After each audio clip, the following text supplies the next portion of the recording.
Kericuhan aksi buruh ini terjadi ketika massa memaksa masuk ke lingkungan pabrik. Aksi saling dorong dengan aparat kepolisian nyaris membuat kedua pihak terlibat baku hantam. Ratusan buruh yang tergabung dalam Federasi Serikat Pekerja Metal Indonesia ini berunjuk rasa ke PT Pungkuk Indonesia di Kecamatan Pabuaran, Subang, Jawa Barat. Aksi buruh ini dipicu setelah perusahaan menggugat 7 karyawannya sebesar 1 miliar rupiah akibat karyawannya ikut aksi unjuk rasa kenaikan UMK pada akhir tahun 2021 kemarin. Para buruh ini menuntut agar perusahaan mencabut gugatannya terhadap 7 karyawannya.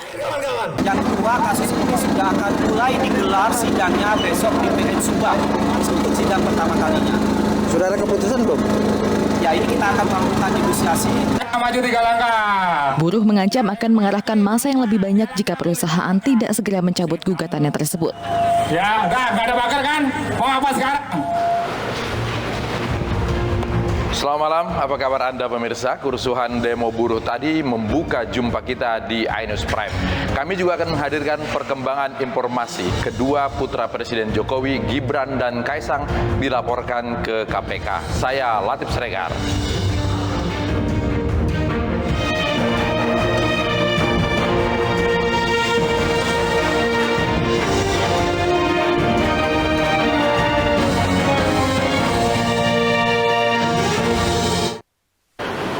Bangunan kantin SMK Sinak Husni di Deli Serdang, Sumatera Utara ludes terbakar. Kobaran api dan asap membuat siswa berhamburan.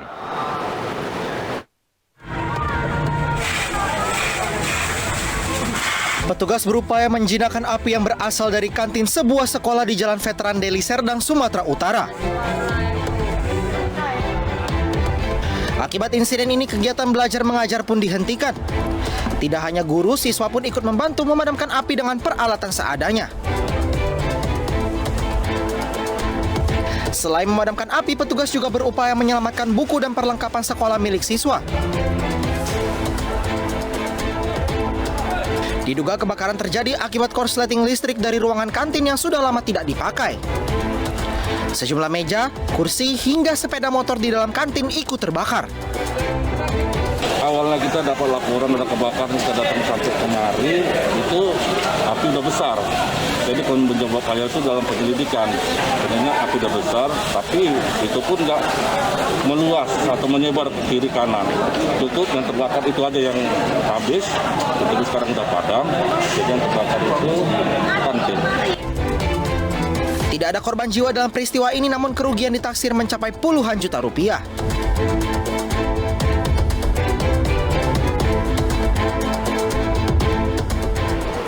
Kebakaran juga melanda permukiman padat penduduk di Kabupaten Baru, Sulawesi Selatan. Seorang nenek yang sedang sakit lumpuh terjebak dan meninggal dunia.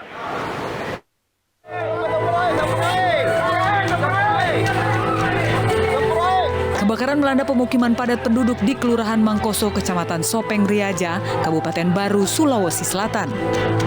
Api dengan cepat merambat dan menghanguskan 2 rumah semi permanen sekaligus. Akibat kebakaran ini, seorang nenek berusia 80 tahun meninggal dunia di dalam rumahnya. Saat kejadian, korban yang sedang sakit lumpuh ini terjebak kobaran api. 7 unit mobil kebakaran dikerahkan ke lokasi kejadian. Api berhasil dipadamkan 1 jam kemudian. Saya diminta tolong, saya nggak dengan sama-sama. Saya keluar, saya keluar, terpaksa. Saya hanya langsung hubungi pemadam. Sekarang kembali langsung besar api. Kebakaran tadi itu sementara dalam penyelidikan Polres dari kepolisian. Harus diselidiki, disidik, dalam pelaksanaannya. 1 korban atas nama kalian korban itu tidak bisa kita selamatkan, dan menurut informasi bahwa orang itu sementara dalam keadaan kondisi. Belum diketahui pasti penyebab kebakaran. Namun dugaan sementara dari kompor salah satu rumah warga.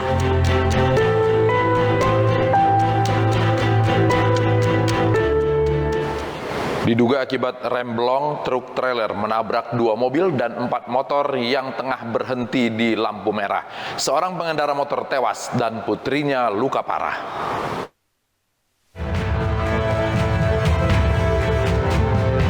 Inilah rekaman kamera pengawas saat truk trailer yang diduga mengalami remblong menyeruduk 2 mobil dan 4 pengendara motor di perempatan Desa Pandanwangi, Kabupaten Jombang, Jawa Timur. Akibatnya 1 orang tewas dan 1 lainnya luka parah. Diketahui korban merupakan ayah dan putrinya. Bapaknya kan lampu merah kan berhenti. Nah, dari belakang bapaknya itu tadi berhenti mobil Grand Max, APV Grand Max. Habis itu dari belakang tuh kenceng truknya itu, kenceng. Terus saya itu sempat dengar teriak awas, langsung menghantam barawak. Bapaknya kedorong sama mobil yang Grand Max tadi kegiles-giles. Korban segera dievakuasi ke RSUD Jombang untuk mendapat penanganan lebih lanjut. Sedangkan kasus kecelakaan ditangani unit Laka Lantas Polres Jombang. Pegiat media sosial Ferdinand Hutahean sampai saat ini sudah 10 jam diperiksa terkait kasus dugaan ujaran kebencian bernuansa sara. Ferdinand datang membawa bukti surat kesehatan yang menurutnya menjadi penyebab dari cuitannya.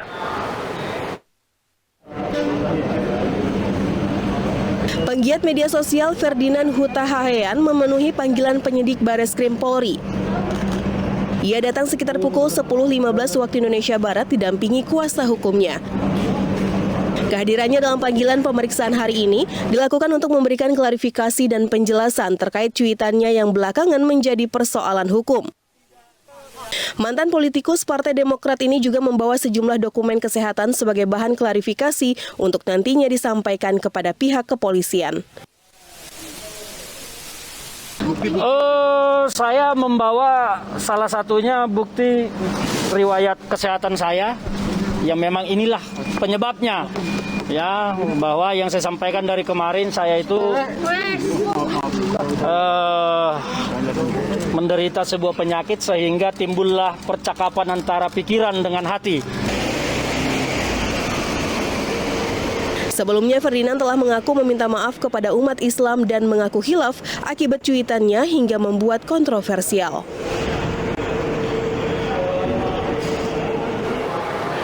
Di Jawa Timur, pelaku pembuangan sesajen di Semeru dilaporkan ke polisi. Aksi pelaku membuat publik dan tokoh agama kecewa karena langkah itu mencederai kerukunan umat beragama. Ini yang membuat murka Allah. Ya, jarang sekali disadari bahwa inilah yang justru mengundang murka Allah, sehingga Allah menurunkan azabnya. Allahu Akbar. Allahu Akbar. Setelah video seorang yang menendang sesajen yang diduga berada di kawasan Gunung Semeru, Lumajang, Jawa Timur ini viral, umat Hindu yang tergabung dalam Prajaniti Hindu Dharma Jawa Timur mendatangi gedung SPKT Polda Jawa Timur. Mereka melaporkan pelaku dalam video viral yang menendang dan membuang sesaji milik umat Hindu sebagai persembahan untuk keselamatan atas meletusnya Gunung Semeru beberapa waktu lalu. Jajaran kepolisian Polda Jawa Timur mengaku membentuk tim khusus untuk memburu pelaku dan orang yang mengunggah video tersebut. Sangat-sangat menyakitkan warga Lumajang, khususnya umat Hindu atau budayawan yang ada di Lumajang. Ada beberapa yang sudah kita minta keterangan ya, terkait masalah tersebut untuk kita bisa mendapatkan informasi akurat terkait pelaku tersebut.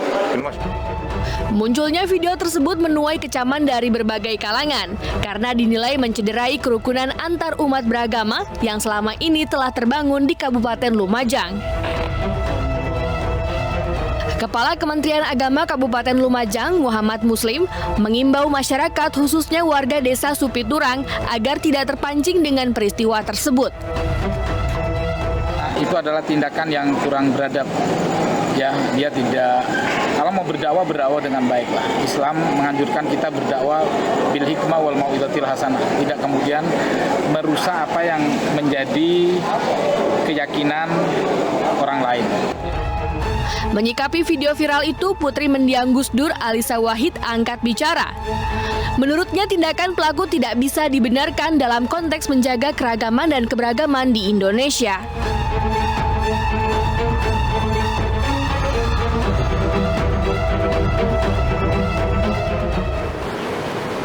Kasus kecelakaan yang menewaskan Vanessa Angel siap untuk disidangkan. Berkas semakin lengkap setelah hasil pemeriksaan kotak hitam diterima polisi. Kasus kecelakaan maut yang menewaskan Vanessa dan suami kembali bergulir. Berkas perkara kasus tersebut telah dinyatakan lengkap oleh Kejaksaan.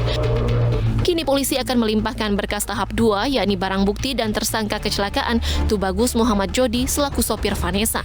Pelimpahan berkas ini lantaran kepolisian telah menerima hasil pemeriksaan black box mobil dari agen tunggal pemegang merek. Itu kita sudah melakukan pemeriksaan dan berkas perkara itu sudah kami serahkan kepada Kejaksaan, dalam hal ini dari Polres Jombang, itu pada hari Selasa tanggal 23 November. Ya. Kemudian P19, jadi petunjuk dari Kejaksaan itu ada P19 terkait SRR ECU atau Supplemental Restraint System Electronic Control Unit, yaitu yang ramai diperbincangkan bahwa ada black box. Dengan lengkapnya berkas Jody, maka sopir Vanessa Angel tersebut akan segera disidangkan. Jody dijerat pasal lantaran mengemudi dengan kecepatan tinggi dan bermain ponsel. Akibat perbuatannya, Jody terancam hukuman maksimal 12 tahun penjara.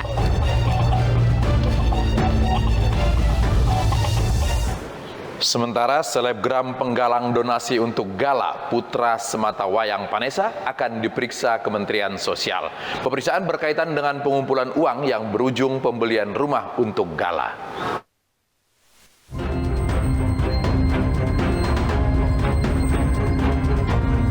Inilah rumah Gala Sky hasil donasi yang diinisiasi selebgram Marisha Icha.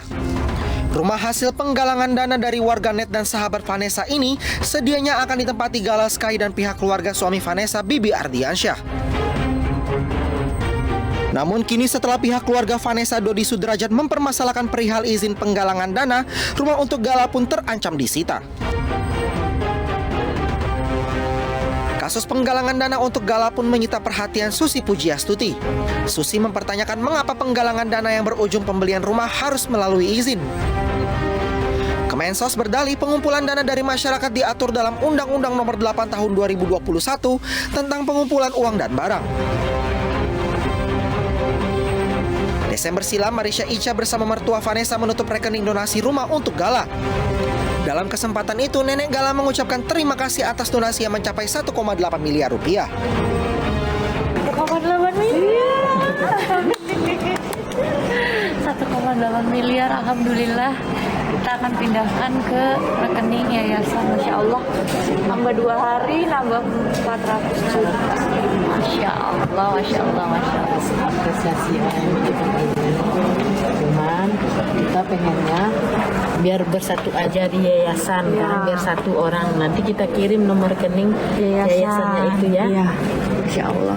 Jadi nanti siapa yang mau berdonasi, kita kirimin nomor rekening mandirinya. Mandiri yayasan ya.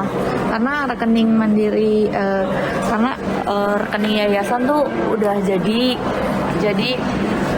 kita berpikir dimasukin ke yayasan aja biar lebih safety.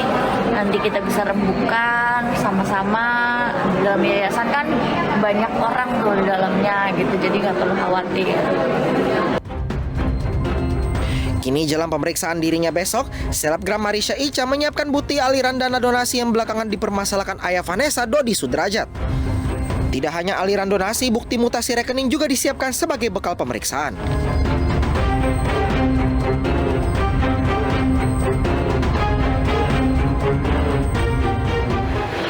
Ratusan warga yang didominasi lansia nekat berkerumun untuk mendapat kartu keluarga prasejahtera. Sementara di Pekanbaru, sebuah swalayan porak-poranda ditabrak minibus. Informasi tersebut kami rangkum dalam 5 berita pilihan hari ini.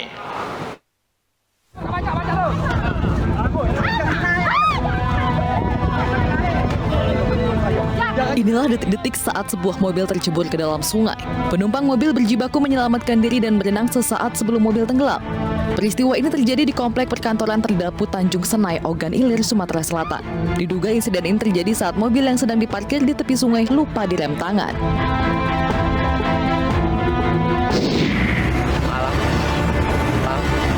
Petugas kepolisian berupaya memadamkan api yang menghanguskan sebuah mobil sedan di ruas tol Jagorawi. Api yang berasal dari kap mobil ini diduga terjadi akibat korsleting pada bagian mesin. Setelah dibantu petugas tol, mobil naas ini akhirnya berhasil dipadamkan 20 menit kemudian. Tidak ada korban jiwa dalam peristiwa ini, namun arus lalu lintas dari arah Bogor menuju Jakarta sempat tersendat.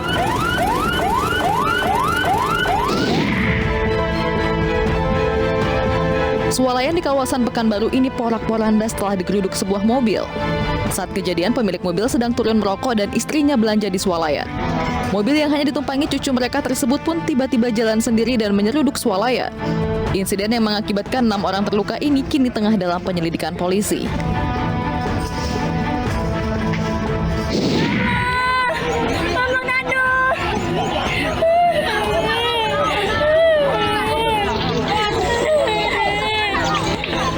Keluarga korban tabrakan speedboat ini histeris saat proses evakuasi jenazah berlangsung. 2 penumpang tewas dan 1 lainnya terluka akibat insiden ini. Korban tewas merupakan pekerja lepas yang sedang mengangkut pupuk milik sebuah perusahaan. Speedboat yang ditumpangi korban sedianya berangkat dari Tulung Selapan menuju Pulau Bangka. Namun di tengah perjalanan speedboat bertabrakan dengan perahu dan akhirnya tenggelam. Kedua jenazah kini sudah dibawa ke rumah duka untuk dimakamkan, sementara 1 korban luka dibawa ke puskesmas.